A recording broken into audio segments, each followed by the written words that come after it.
Hello there, vinyl community. It's Jacob coming to you from the Dallas Open Micer YouTube channel. It's been a while. It's good to be back.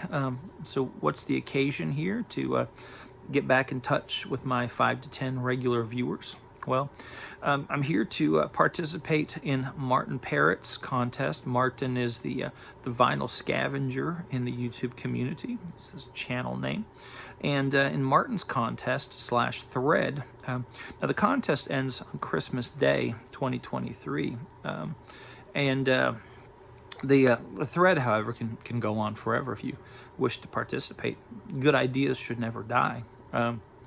But what Martin wants us to do is talk about rabbit holes we might have been down in our collecting, and well, that might be fun. I could do a lot of talking, navel gazing in this video. That's my wheelhouse.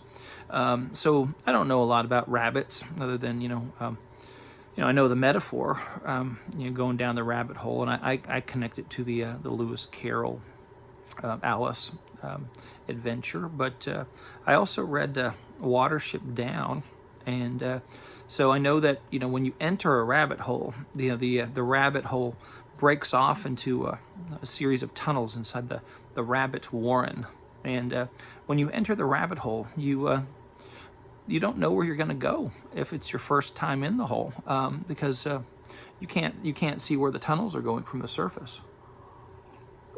So what was my entry point into the rabbit hole? Well, my entry point was the 1990s music market landscape. So I was a teenager in the 1990s when CDs were pricey and records were cheap to worthless. So when I got myself a secondhand junk turntable as a high school kid, I was quick to discover that I can find records for 50 cents or $1, or have them be given to me, and well, I can get more bang for my buck than I could with my CDs. So I became a lifelong collector of cheap bargain records. It's still my drive today, is to go out and get a good deal on a record, and that way I can get more. And so I did a clearance dig recently at this Half Price Books flagship in Dallas. I thought I'd show you what I found. Let's see what I got here. Oh my goodness! I had the records. The records were shuffled up a little bit funny. I tried to take earlier that was a disaster, but I didn't get far enough into the video that I was gonna waste time editing. I was like, I'll just reshoot this. So let's see what we got. Here's a rabbit hole. Bach, my favorite composer. Now, these are the Brandenburgs, and if you collect Bach, this music was recorded over and over again, and sometimes you can find excellent recordings and pressings of this, and sometimes you'll get junk bargain label stuff. But if the recording looks interesting and it's the Brandenburgs and it's in the clearance, I'll go down that rabbit hole. Now this one's interesting. This is a Harmony release, I think this was a 1957 reissue, but so it's not going to be a early stereo. Nothing glorious there with the Sonics, but we got Fritz Reiner with a chamber group. And what we have here, the Brandenburgs are broken up onto 3 records instead of 2. So each side of the record will get its own piece. Now that did cause some anxiety for me, because the Brandenburgs usually show up on 2 record sets. I thought, man, if I sink the cost of an extra clearance record into this, and this turns out to be a dud, it's gonna burn me. But I'm not expecting anything great there, and that's what I got, was a nice, pleasant recording, very modern sounding recording on a dated vinyl, but it was a fun journey. Let's see what's next. This could go all day, couldn't it, Martin? Are you obliged to watch this to the end, Martin? Here's a rabbit hole we can go down. Gold stamps. Now this is not for sale. It's a demonstration record of Narvel Feltz, one of the finest singers in country music. And this was not a white label promo, but anytime you see a nice clean copy of Narvel Feltz, you know, the song selection will vary in quality, but he's always worth a try, because that fella can sing and he can do push-ups. Now here's Goldie Hill. I had not had any Goldie Hill records before. This is a Vocalion comp. Vocalion, the Decca, American Decca budget label, and Goldie Hill was the second wife of Carl Smith. I think the second wife. I don't think there was anyone between June Carter and Goldie. And the song selection on here, my goodness gracious, this is some great honky tonk. She does some Ray Price numbers. I'll Be There If You Ever Want Me. And that was a song that you know, Johnny Bush would perform every time I saw him, and so it was a big kick here in that. And of course, Ray Price recorded it earlier. And we have I've Got a New Heartache. So this was a very nice introduction to Goldie Hill for me. A great backing band there. Let's see what we got next. Something for Titus. Titus likes Randy Stonehill. I saw him last summer in North Carolina. So Randy Stonehill Equator. There's a Christian rock, Christian folk rock there for my brother Titus. All right, what do we have next? Oh, this is just fun. Louis Prima, and there's Keely Smith there, and this is a demonstration record, so that's a lot of fun. And just so you know, it's a demonstration, not for sale, and it is on a beautiful not for sale, that aqua colored label. Now here's my Texas privilege coming through here. In the clearance, you know, this is one of the things I just love about Dallas, is you can find stuff like this that doesn't sell. Do I already have this album? Yes, but it's great. Joe Ely's third record. I do like the first two better, but a lot of fun here. And you know, they've repressed these recently, and you know, you pay $30 for a new one, or you can buy this one that didn't sell a long time ago, and then it didn't sell until I came along. So happy to be a Texan where I can get cheap Joe Ely records. I didn't plan that when I moved here. It's just you know, they say you know, have a blessed day in Texas, and boy, I sure did there. My Earl Grey's getting cold, Martin. The House Brothers live at Hugo. I don't know what Hugo is, but here's a rabbit hole I'll go down. Is you know, if I find these kind of private label or small label country records, and the band looks like what we're judging them by their cover, they look like legit guys here. You know, if you're playing a place like that, pardon my language, but you know, 1980 here, you can't suck. You know, they don't have a chicken wire or anything to protect them if they're not doing a good job. And this band, this was a lot of fun. They would be a great live band to see if you were at the Hugo, and I think that was 1980. Here's a folk record, and out of Tennessee. So I don't know if this is mountain folk with a mix of you know, Celtic or European folk blended in, but you know, when you see something like this and you don't have time to look it up and research it, you just go for it if it's cheap, because that's the mark of quality right there when you see a cover like that. Good folk festival music. I haven't played it yet, but I'll tell you right now, Martin, I'm gonna like that. Peggy Lee. Now this is fun. When you find records of artists that you enjoy, and they're, you know, kind of special pressings. So this is a limited edition collector's item of Peggy Lee in the 70s. And Peggy Lee, goes back to the big band era with Benny Goodman, but this is presented by Sylvania, the electronics people. Sylvania presents an exclusive collector's album featuring Peggy Lee, the sounds of the 70s. And, if you're like, Jacob, tell me more about this Peggy Lee. I want to read you what Peggy wrote on the back, or what she let somebody ghostwrite for her on the back, because it shows that she was a wise woman from North Dakota. When Sylvania asked me to create a limited edition album, The Sounds of the 70s, there was a natural temptation to select a collection of songs which are current leaders on the hit record charts. Oh, Peggy, that would have been a bad idea. Please tell me. I wouldn't have bought this record if she had done that. I got to give Peggy Lee a chance. But then I thought back over my own records of the past and realized that only a select few had really stood the test of time and continued in popularity after a relatively brief fling in the limelight. This woman has a sense of perspective.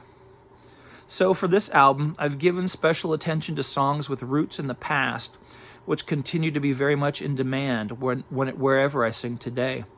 Because of their continuing popularity, and she uses a comma beautifully here, they will probably be heard and appreciated more than most of the day-to-day leaders on the hit record charts, and thus will be an important part of the sounds of the 70s. I think of, Tony Bennett sings the hits of today, or whatever that record's called, and I bought it for $1, but I never play it. It just takes up space. But she sings "Watch What Happens." What a delightful song. "My Old Flame." She kicks off with "All Right, Okay, You Win." What a joyful song. I wonder if Mrs. Diana Crowell listened to that one growing up. All right, let's see what's next. Here's a group that I didn't know. I'll leave the readers on.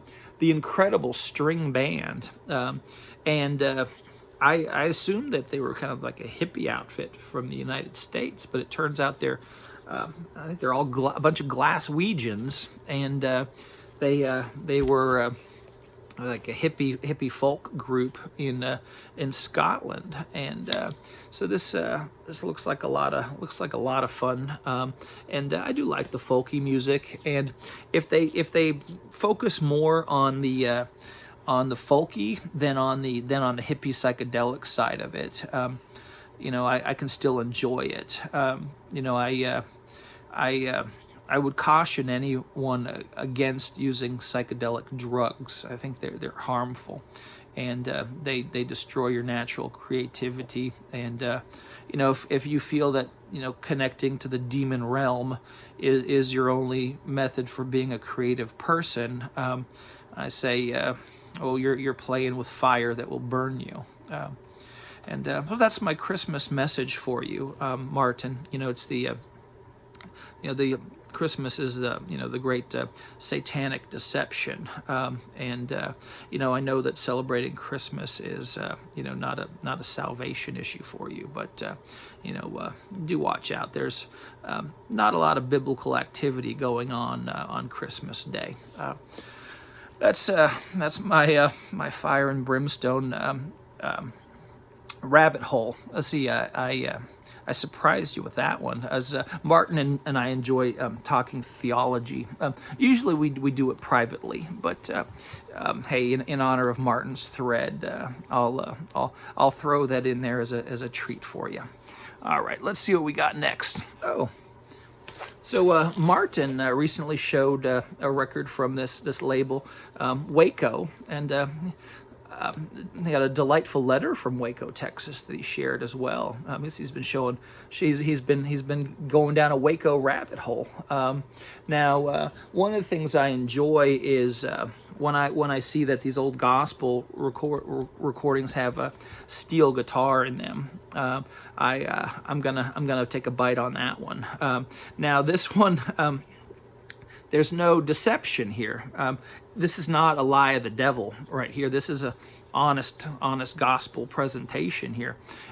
You're going to get the trombone and the banjo, and those tracks are a little overwhelming. But the tracks where the steel guitar shines are that's in my wheelhouse. I love that sound. Now let me take us out of my wheelhouse. This band Oregon, I've heard about them. They're kind of a experimental, far out folkies. This Vanguard too. For Vanguard's a very good label, and you can often find their records cheap in the clearance. The sound quality is excellent generally, and oftentimes the records are going to be in. Oh, you can see the dust there, but nice and clean. This is the Essential Oregon, and so what do they say here? Where'd my readers go? My goodness, we'll keep it under 20 minutes, shall we? The band is equally at home with Baroque counterpoint, Indian raga, harmonically advanced improvising, rock rhythms, and contemporary classicism. Such eclecticism is nothing new, but the skill and intelligence the Oregon musicians display sets them apart. It's wild. This is the kind of stuff that I might be more interested in seeing live, but it's a bit overwhelming for me to sit down and play on the couch at the end of the day. Let's see what we got next. Got some more folk music. This is not a group I'm familiar with, but I believe they're also Scottish. Oh, so Scottish folk is a rabbit hole I'll go down on the cheap. I do miss the North Texas Scottish Festival. It was held annually in Arlington, Texas, and I would get weekend passes every year, and go and see Brian McNeil fiddle and sing. But Brian McNeil was in the Battlefield Band, and they moved that festival farther north, where I'd have to hotel, and drive out there to get there, rather than have a good time and drive home every night. So maybe this year, if Brian returns, I don't think he was there last year. He's taken a COVID break from playing in the U.S., but something to look forward to in 2024. Now, here we have, look at that glorious label, Star Day, Cowboy Copas, Unforgettable, and it's got a nice split down there, but let's see which Star Day label we got here. Oh, that's very nice, 1960s Star Day. Good Nashville country. All right, let's see what's next. Oh my, here's an audio file, direct to disc. Now, if I see a direct to disc in the clearance for cheap, I'll go for it. And Ephraim Zimbalist, father and son. I don't know these guys, but it says that the father was married to Alma Gluck, and I see her 78s a lot. I've picked up a couple of them, when she's mixed in there with the old John McCormick's. Let's see what we got next. Some exciting folk. If I see an early electro folk record and it's cheap and clean, I'll generally go for it. I did pass on. There was a lot of folk music in this stash. I passed on the Theodore Bickles because there just too many of them, and they overwhelmed me. So I might go back and get them one of these other days, but. I stuck with the English. Well, I did buy a French record. Oh, it's over there. Won't show it in this video, but here we go. It's got this beautiful. And I don't know if that's a white label promo or if this was just a white label of the time. But the exciting artistry of Will Holt. Now here's another rabbit hole label that I'll go down. This is the Round or Philo collaboration, and I don't know this artist. The title of this album is called Attainable Love. That's an interesting title. There is a song on here called Sensitive New Age Guys, and that could be a lot of fun. Sensitive New Age Guys. They were a big threat for women seeking attainable love in the 80s, and and 90s. But you know, I imagine if you said, hey, Christine Levin, how would you like to trade your sensitive new age guy in for a modern man who plays a lot of video games and thinks that the greatest films ever produced by Hollywood have Marvel superheroes in them? That's your modern man. So just give it some time, and you know, humanity will sink to a new low. You know, just watch out and see what happens next. Because I imagine, you know, 20 years from now, 30 years from now, women will be looking back and wish they, you know, could find a man who had the attention span to sit through a 3-hour superhero movie. You know.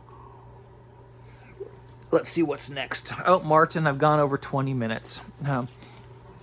So one of the other things I look for in my my clearance hunting, oddball surprises. And here we have Dorothy Parker. And I've just read a couple of her short stories, but this looked like a lot of fun. Can you imagine? Dorothy Parker, The World of Dorothy Parker, brought to you by Verve Records. And you know, Dorothy Parker, this is going to be a great date night with the missus. Sit on the couch, maybe have some Earl Grey tea, and listen to Dorothy Parker. I don't think I would have liked Dorothy Parker very much if I knew her personally, but you can be amused or you know, learn or entertained from people that might drive you nuts. But then if they go too far, like Bono, you got to cut them out of your life like a cancer before it consumes your soul. Again, Martin, you know, one of my rabbit holes is to self-flagellate over my past, having been a U2. I'm a YouTuber now, having been a U2 fan and a Beatles fan. Leo Kottke, if I find a Leo Kottke for cheap, I'll give it a try. And oh, look at that. That's the Capitol Records building, built in there in is in Hollywood. You would see that thing when you'd go out to go out to the Hollywood Bowl and catch a Tony Bennett concert. You know, not too far from there. All right. And let's see what the last record of the stack is. One of my early rabbit holes was jazz, big band jazz music. I would listen to the Old People's Nostalgia station, and then also on the Los Angeles NPR station, they would have a show called The Swingin' Years with Chuck Cecil, and he would play music primarily from 1935 to 1955, and he'd have interviews with old big band guys, and he would play Benny Goodman and Count Basie. And then when I got my turntable, it had a flip needle, and I could play 78s, and I would hear Benny Goodman, and we'd have some great vocalists like Peggy Lee and Helen Forrest, and then you know, Count Basie would have Jimmy Rushing singing on his records. But this record here, it's a Carnegie Hall concerts from 38 and 39, and let's see who's with the band here. Benny Goodman Sextet. Oh, it's got Benny Goodman on clarinet. Look who's on guitar, Mr. Charlie Christian. So that's a treat right here. We got some live music from Charlie Christian, and then Lionel Hampton on vibraphone, Fletcher Henderson on piano. Not a bad lineup there. And then Count Basie has who does he have here? That's Lester Young on reeds. What a name that is. So good stuff you can find on the cheap down that rabbit hole. And so I'll stop this video here, and I'll preview it. I'll burp lightly, and I'll make another video. You're going to see this shirt a lot in coming videos if all goes well as planned.